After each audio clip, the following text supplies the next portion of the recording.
सँगै हाँस्ने र बोलाने यो जुनीमा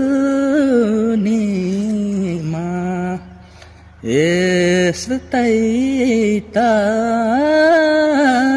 होला नि रेलको ढोका बन्द नसम्झे हो मायाले सम्झिरुन्छ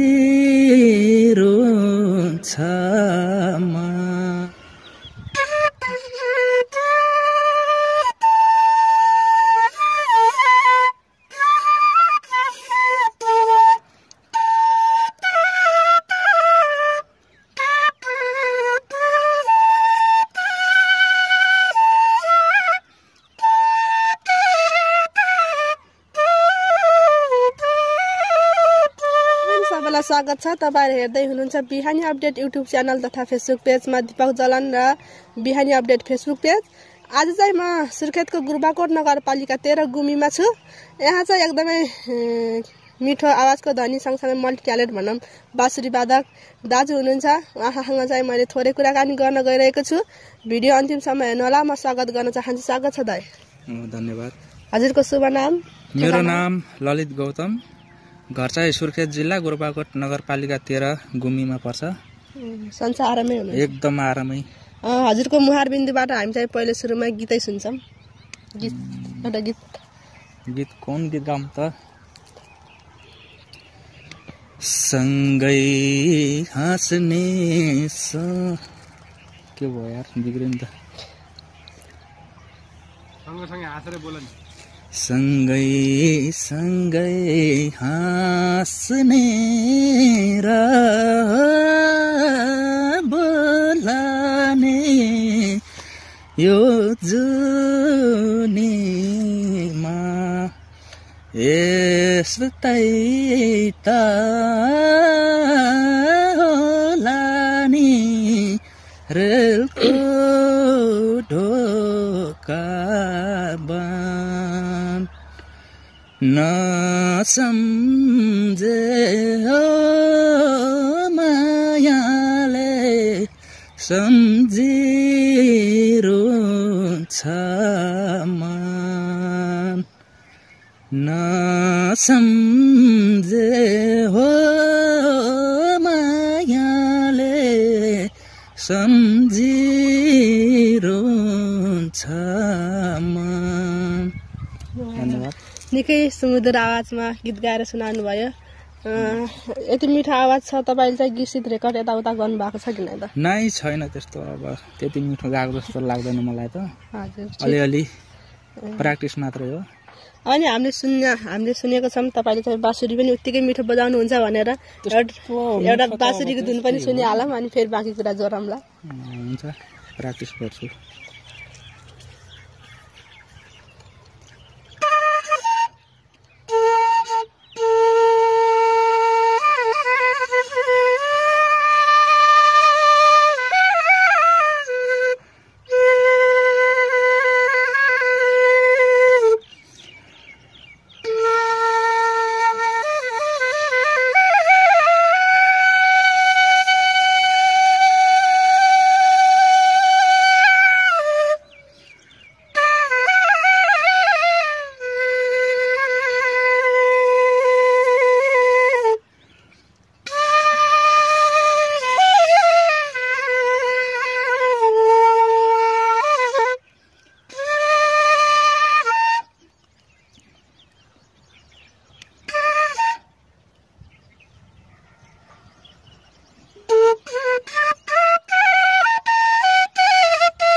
निकै सुमधुर आवाजमा बाँसुरीको धुन पनि सुन्यौँ हामीले। तपाईँको यति राम्रो कला प्रतिभा छ, अगाडि बढ्न नसक्नुको कारण चाहिँ के होला?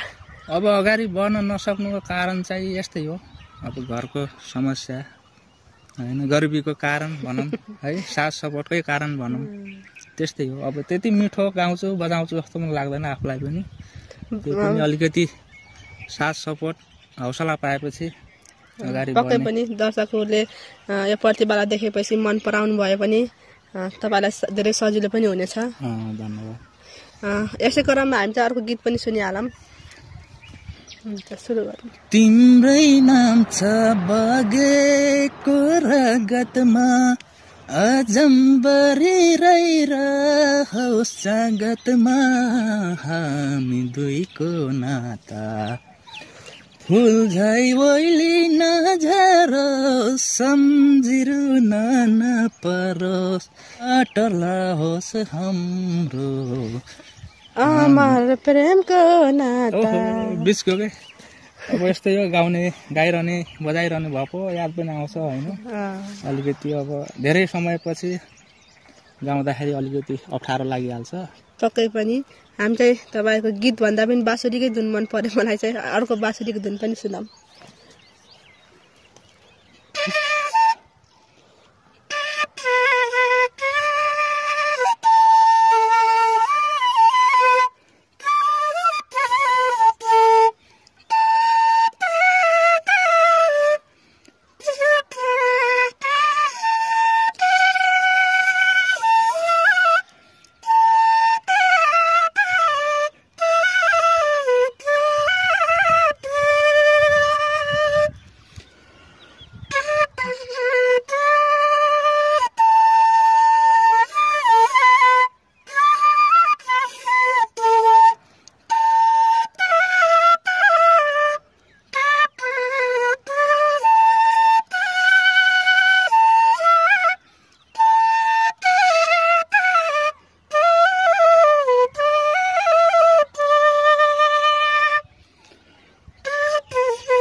रामदिकुला भन्ने एकदमै मार्मिक एकदमै चर्चित गीत पनि हो यो चाहिँ। यसमा चाहिँ बाँसुरी एकदम मिठो धुनमा सुनाउनु भयो, दर्शकहरू सबैले मन पराउनु हुनेछ।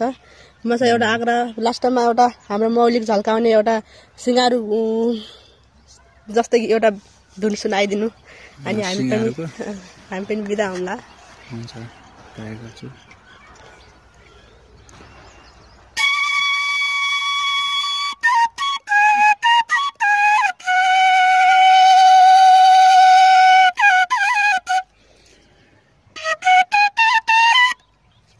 योमा त भएन, अब यहीबाट फेरि यहीबाट गरौँ है।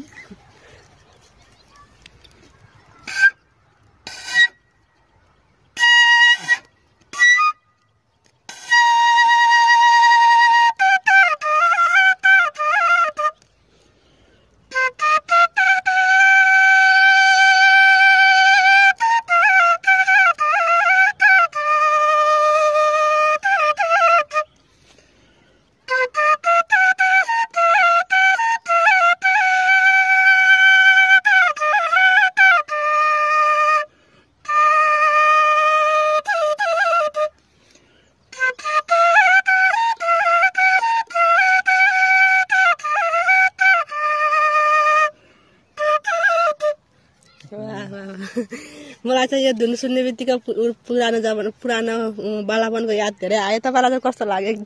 अब धेरै यादहरू आउँछ। अब बजाउन गाउन बिर्से पनि यादहरू चाहिँ ताजा नै छन्।